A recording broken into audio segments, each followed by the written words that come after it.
Good morning. आज हम लोग क्लास 12th की जो फर्स्ट पोएम है sweetest love I do not go written by John Donne, इस पोएम को हम डायरेक्ट पढ़ेंगे। मैंने इससे पहले एक वीडियो बनाया है जिसमें अबाउट द पोएट यानी जॉन डॉन के बारे में बताया है। जॉन डॉन का जन्म कब हुआ था, उन्होंने क्या किया था, इससे संदर्भित मैंने पूरी वीडियो बनाई है और उस वीडियो को जरूर देखिए। अब यहाँ हम डायरेक्ट पोएम को पढ़ेंगे। कुछ लोग सिर्फ पोएम पढ़ना चाहते हैं तो पोएम यहाँ आपको डायरेक्ट मैं आपको पढ़ाने जा रहा हूँ। लेकिन थोड़ी सी बात है, जॉन डॉन जो है ये इन्होंने जो कविता लिखी है, he has written this poem for his beloved, अपने प्रेमिका के लिए, beloved और वाइफ में से, यानी अपने पत्नी या अपने प्रेमिका के बारे में लिखा है। Actually once he was going to Germany and his wife was weeping, crying. She was so sad. For this situation he wrote this poem. इसी सिचुएशन के लिए उन्होंने ये कविता लिखी है। अब हम कविता की तरफ चलते हैं, कविता को पढ़ेंगे। टोटल इसमें 40 लाइन है और मैंने इसे टोटल 10 स्टैंजास में डिवाइड किया है। 4-4 लाइन करके पढ़ेंगे। तो once again good morning all. We have to study now only and only poem. On your screen, the first stanza. Sweetest love, I do not go for weariness of thee, nor in hope the world can show a fitter love for me. पहले जो stanza है उसमें कहते हैं कि मेरी प्रिय प्रियतमा, मेरी प्यारी, स्वीटेस्ट यानी सबसे ज्यादा प्रिय मेरी प्रेमिका। आई डू नॉट गो, मैं नहीं जा रहा हूं या मैं नहीं जाता हूं। फॉर वियरनेस ऑफ थे, फॉर का मतलब क्योंकि, वियरनेस का मतलब होता है यानी वियर का मतलब होता है थक जाना, उब जाना, कि मैं नहीं जा रहा हूं क्योंकि मैं तुमसे उब गया हूं या थक गया हूं। नॉर इन होप, ना ही इस उम्मीद में, the world can show a fitter love for me, कि ये दुनिया मुझे तुमसे बेहतर मोहब्बत दे सकती है। यानी फिटर लव यानी वो लव जो फिट बैठे वो दुनिया मुझे देगी, इसके लिए मैं नहीं जाता। यानी दो बातें आपको याद रखनी है। ये अपने प्रेमिका, याद रखिएगा, इन्होंने लव मैरिज किया है, प्यार किया है थॉमस एगर्टन की जो नीस है भतीजी से। तो ये जाग रहे हैं अपने घर से, कहीं कहा जा रहे हैं, कहा जाता है वो जर्मनी जा रहे थे और उनकी जो प्रेमिका है वो आंसू बहा रही थी। प्रेमिका या पत्नी कह लीजिए, क्योंकि इनकी पहली जो प्रेमिका थे बाद में वो पत्नी बनी। तो ये जब रो रही थी तो ये कवि जो है पोएट जॉन डॉन ये कहते हैं कि मैं तुमसे ऊब करके नहीं जा रहा हूं और ना ही इस उम्मीद में जा रहा हूं कि ये दुनिया मुझसे तुमसे ज्यादा प्यार या तुमसे ज्यादा कोई फीटर लव मुझे देगी। अगला स्टेंजा नंबर 2 आपके स्क्रीन पे है। But since that I must die at last, TISS, यहाँ ये टिस का मतलब it is best to use myself in just, thus by feigned deaths to die। कहते हैं कि बट का मतलब यहाँ हालांकि, since that I कहते हैं कि चूंकि मुझे must die at last, मुझे आखिरकार मरना है, it is best, तो सबसे बेहतर होगा कि, ये सबसे बेहतर है to use myself in jest, कि मैं खुद को मजाक में इस्तेमाल करूं, यानी खुद को झूठ मूठ या मजाक में शामिल कर लूं। ये क्या करना चाहते हैं कि मैं चाहता हूं कि एक मजाक किया जाए और उस मजाक में मैं खुद को शामिल कर लूं। ये पता है death is inevitable, death is inevitable, ये अपरिहार्य है, it can not be moved for ever. ये हमेशा के लिए इसे खत्म नहीं किया जा सकता, समाप्त नहीं किया जाता है। कवि कहते हैं कि बेहतर होगा कि मैं इस मजाक में खुद को शामिल कर लूं, thus by feigned death to die, और इस प्रकार से एक झूठे या बहाना वाली मृत्यु के द्वारा मर जाऊं। यानी कवि कहना चाहते हैं कि मृत्यु के बाद जो जुदाई होती है, उस जुदाई के एहसास को पाना या महसूस करना चाहता हूं मैं। यानी एक मजाक के तहत मैं ये करना चाहता हूं, लेकिन मैं चाहता हूं कि मुझे अनुभव हो जाए कि मृत्यु के बाद का विछोह कैसा होता है, वो दर्द कैसा होता है। अगला थर्ड स्टेंजा में कहते हैं, yesternight the sun went hence and yet is here today, he hath no desire nor sense nor half so short away। यस्टर night का मतलब होता है लास्ट नाइट। तो कहते हैं कि पिछली रात यानी कल की रात, द सन वेंट सूरज चला गया था, हेंस इस प्रकार से, इस कारण से, अतः, and it is here today और फिर आज यहाँ है, और फिर भी ये क्या है, सूरज चला गया था और फिर यहाँ है। हैथ नो डिजायर, हैथ का मतलब हैज, न तो उसके पास कोई इच्छा है, नॉर सेंस और ना ही समझ या विवेक है, यानी उसके पास सोचने समझने की शक्ति नहीं है। उसका काम है जाना और फिर आ जाना, कोई बिना उद्देश्य के काम करता है। नॉर हाफ शॉर्ट अवे, और ना ही उसने कोई आधा बहुत अधिक छोटा रास्ता जो है उसके पास है। यानी ये जो सूरज है, ना ही उसके आने की कोई ख्वाहिश थी, ना ही कोई मतलब, बिना अर्थ के आया, और ना ही इसे आधे सफर से लौटना पड़ा।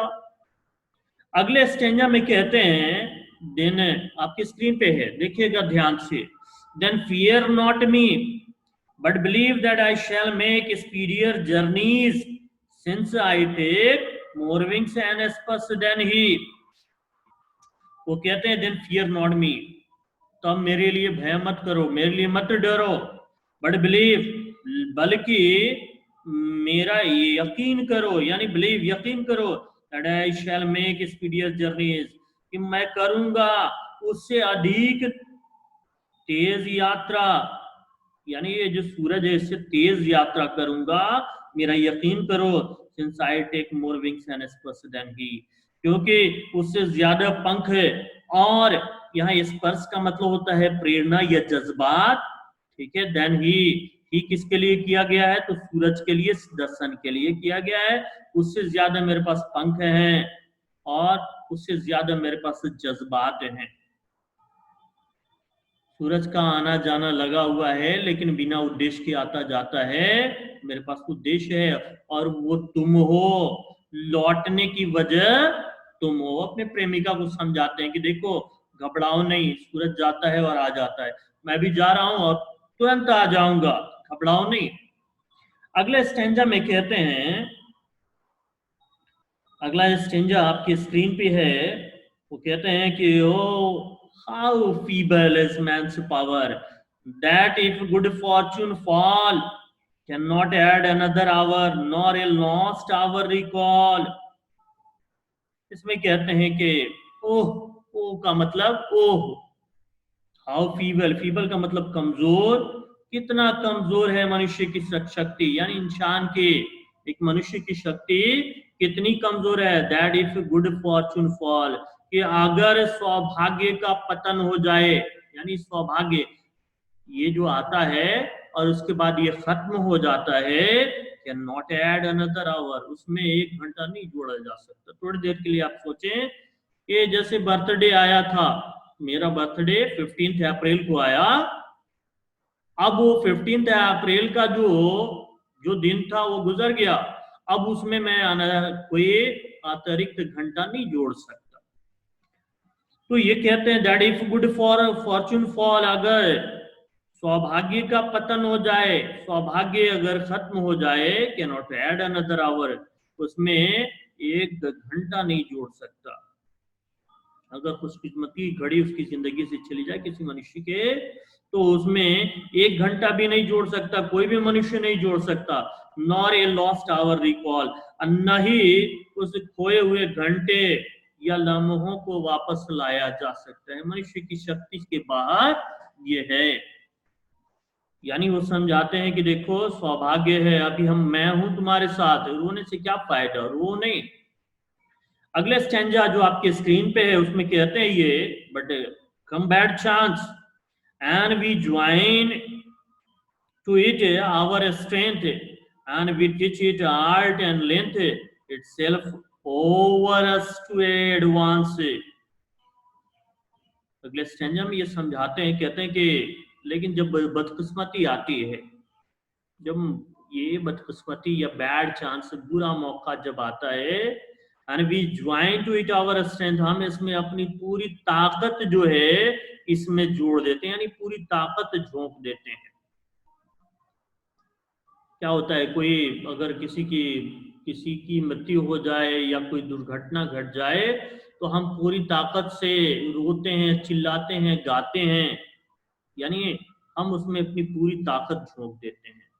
And we teach it art and length, और फिर हम इसको यानी इस दुख को कौशल और विस्तार सिखाते हैं, इसको आर्ट बताते हैं कि किस तरह से स्टैंड करे, और साथ में इसकी जो अवधि है, इसका जो लेंथ है, इसमें जो इसका विस्तार है, इसको भी हम बढ़ाते हैं itself over us to advance, ताकि ये जो दुख है, ये जो बदकिस्मती है, ये हमारे ऊपर हावी हो जाए, कि हम पे तरक्की करने के लिए हम इसे सारा कौशल और विस्तार सिखाते हैं।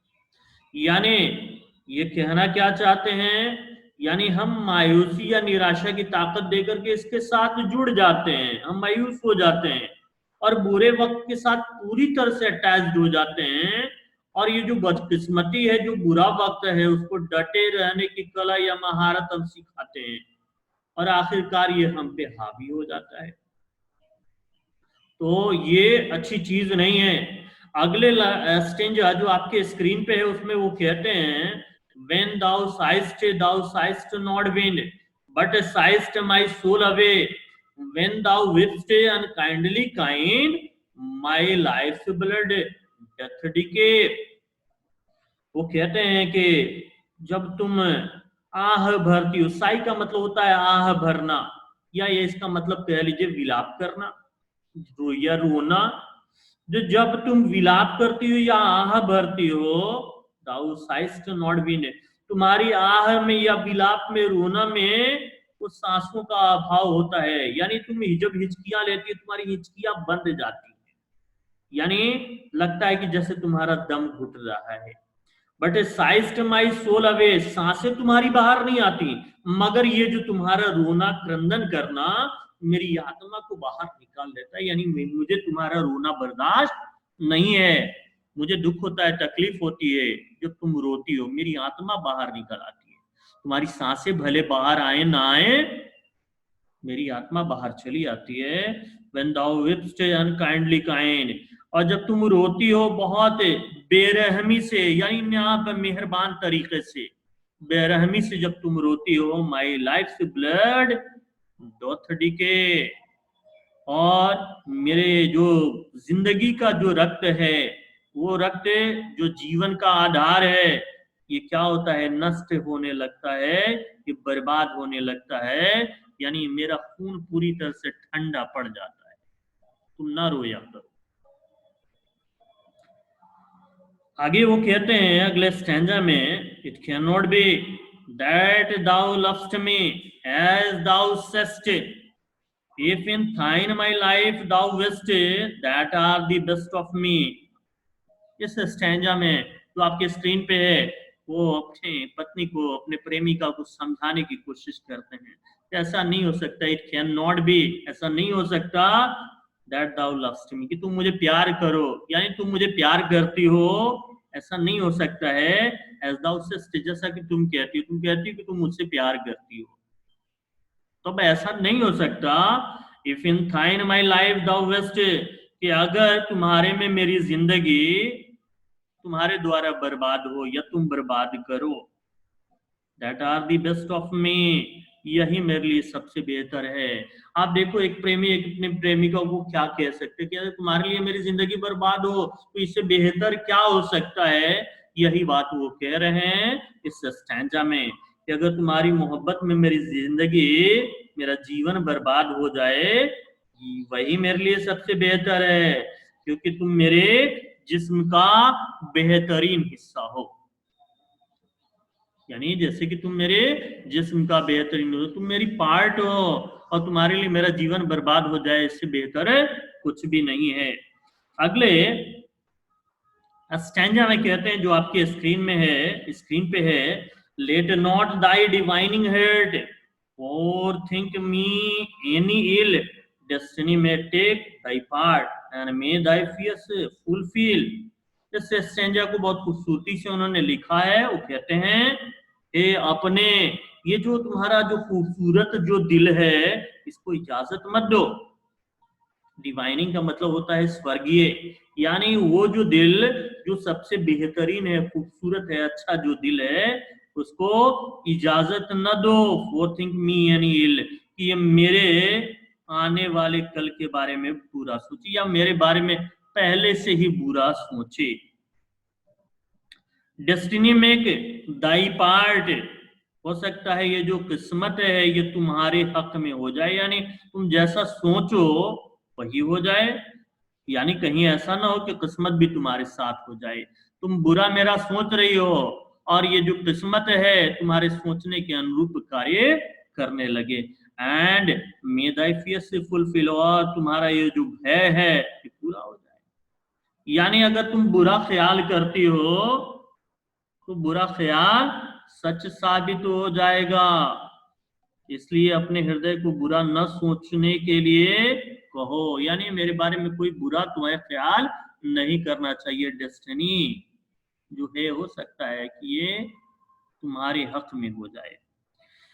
अगले स्टेंजा में कहते हैं, ये जो लास्ट स्टेंजा है जो आपके स्क्रीन पे है, but think that we are but turn aside to sleep, they who one another keep alive never parted be। बहुत खूबसूरत स्टैंजा है।